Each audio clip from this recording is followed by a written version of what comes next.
Je vais dévoiler aujourd'hui 5 astuces secrètes si tu es de la diaspora et que tu veux réussir ton investissement sur le continent africain. Je te retrouve après pour t'en parler.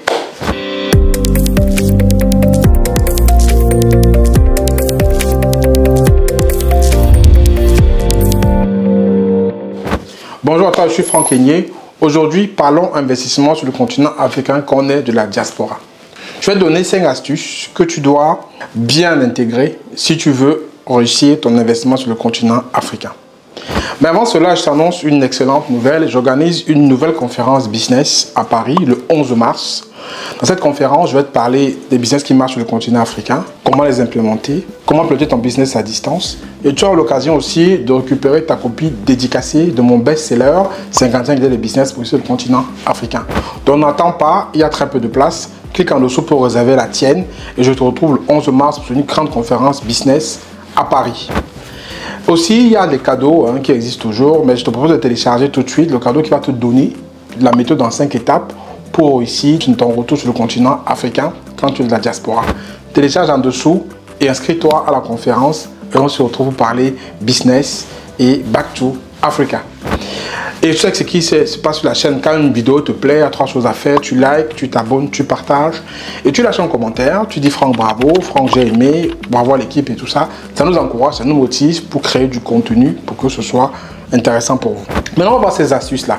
Mais avant de parler de ça, tu sais que moi, ça fait presque 14 ans que j'investis sur le continent africain. Et il y a des choses que si tu m'avais dit avant que je commence à investir, j'aurais gagné beaucoup de temps. Le continent africain, c'est un continent qui est plein d'opportunités. Mais quand on ne sait pas comment se positionner, on peut très mal chuter.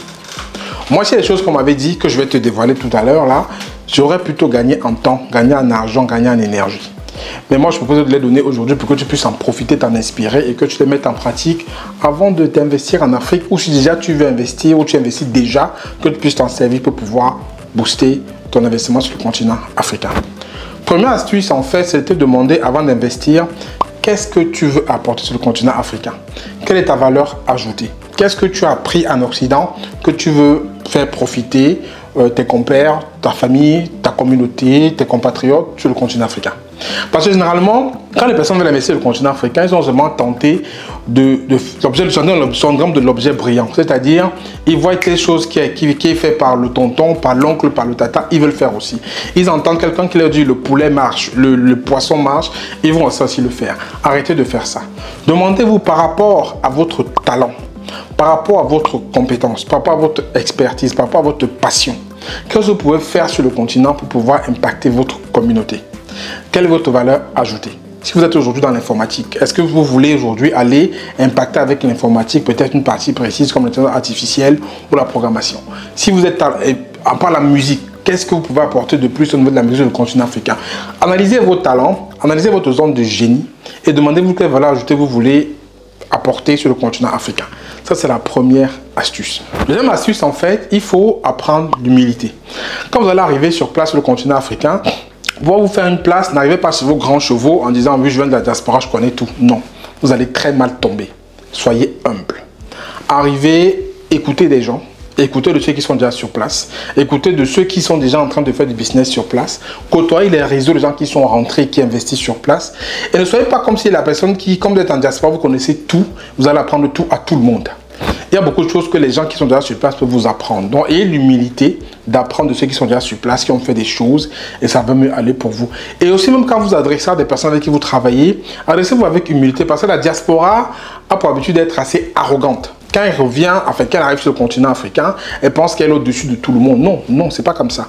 Soyez humble, intégrez-vous comme il se faut. Vous allez voir qu'en vous formant dans la masse, ça va aller mieux pour vous. Troisième astuce, en fait, entourez-vous des bonnes personnes. Donc j'ai fait une vidéo quelque part où je parle des ressources clés qu'il faut avoir pour réussir le continent africain. Entourez-vous des bonnes personnes vraiment. Des personnes qui vont vous soutenir, qui vont vous défendre parce que l'environnement est assez agressif. Et si vous n'êtes pas capable d'être bien entouré, vous allez vous faire bouffer simplement. Entourez-vous des bonnes personnes, fréquentez les bons réseaux. Côtoyez les personnes qui sont au même stade d'avancement que vous en termes de mindset. Parce que vous côtoyez des personnes qui sont encore peut-être dans un mindset derrière ou qui n'ont pas cette capacité de pouvoir vous pousser en avant, vous allez pouvoir avoir beaucoup de problèmes. La quatrième astuce, en fait, c'est que pensez avoir un fonds de sécurité. Parce qu'effectivement, sur le continent africain, quand vous arrivez, ce n'est pas dit que votre business va décoller tout de suite, ou ce n'est pas dit que vous allez pouvoir avoir le succès tout de suite. Il peut y avoir une période pendant laquelle vous galérez, entre guillemets, pour trouver votre voie.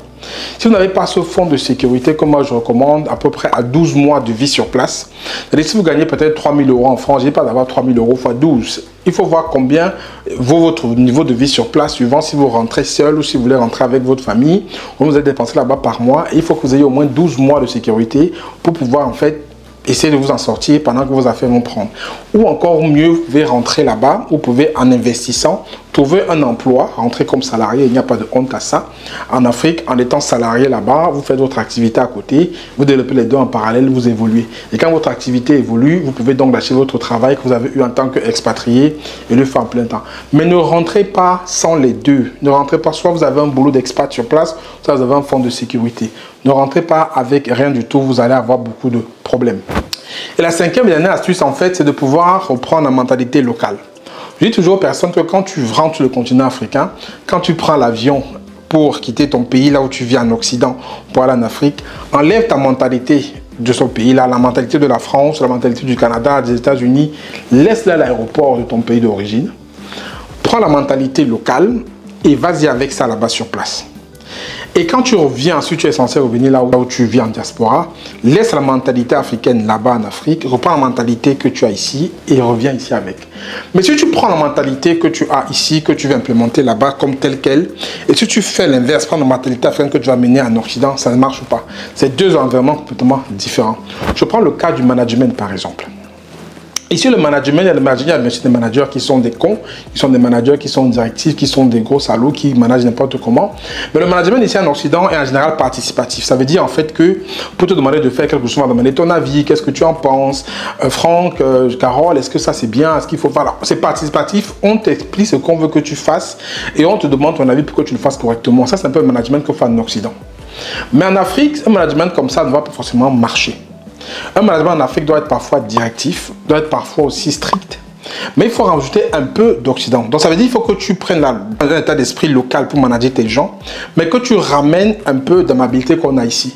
En mettant tous les petits mots, quand tu demandes à un collaborateur local de te faire quelque chose avec les s'il te plaît, quand il a fait, tu dis merci. Tu peux un peu de bienveillance, mais tout en étant directif. C'est comme ça que tu peux t'adapter localement, mais ne pas forcément ramener le management participatif là-bas, et ne pas non plus ramener ce que tu as appris ici. Tu peux bien trouver un moyen de pouvoir t'adapter dans cet environnement-là. Donc, il faut bien entendu changer, cloisonner ton cerveau et avoir des états d'esprit différents, que tu sois en Occident ou en Afrique. Voilà un peu 5 astuces que je t'ai partagées aujourd'hui que tu peux appliquer pour réussir ton retour ou ton investissement sur le continent africain. Mets-moi en commentaire s'il y a d'autres astuces que je n'ai pas citées auxquelles tu penses pour pouvoir enrichir la communauté. Et je te retrouve le 11 mars à Paris pour une grande conférence business dont le lien pour prendre ta place est en dessous. Et abonne-toi si peut-être ce n'est pas encore le cas. Et on se retrouve là-bas, ça va être une journée exceptionnelle. Je t'y attends. À très bientôt, c'était Franck Kenyé. D'ici là, prends soin de toi. Ciao, ciao.